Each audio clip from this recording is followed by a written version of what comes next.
When you fish the Great Lakes, especially a lake like Lake Superior here, where you've got miles and miles of endless shoreline because the lake is so big, you know, where do you start? But what you want to look for are these shorelines where you can look at your mapping on your Lowrance unit here, and you'll see rock structure kind of tapering off way out into deep water.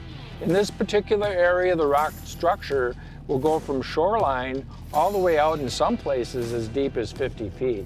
So that's kind of a nice clue. You can look at two things. You can look at your mapping, and you can also run your side scan to see, make sure that you have rocks on the screen all the time, or at least a majority of the time.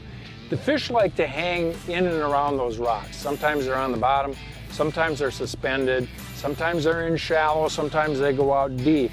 So you really never know that, but that's why we have the spread out trolling set up right now, is to try to find those fish. We're fishing about a 20-mile stretch here, and there are large areas of dead water, so it's pretty easy to get frustrated, but the reward is the fact that you can get some really big fish.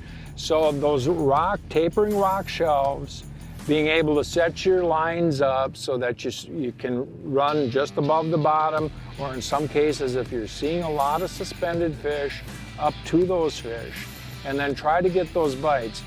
Once you find the fish, you might be able to like throw shiver minnows and things like that if you want to try to cast, but that would be almost an impossible situation without first finding some areas where the fish are biting. Thanks for watching. Hit the subscribe button and click on the bell to stay up to date with the latest tips and techniques to help you get the next bite.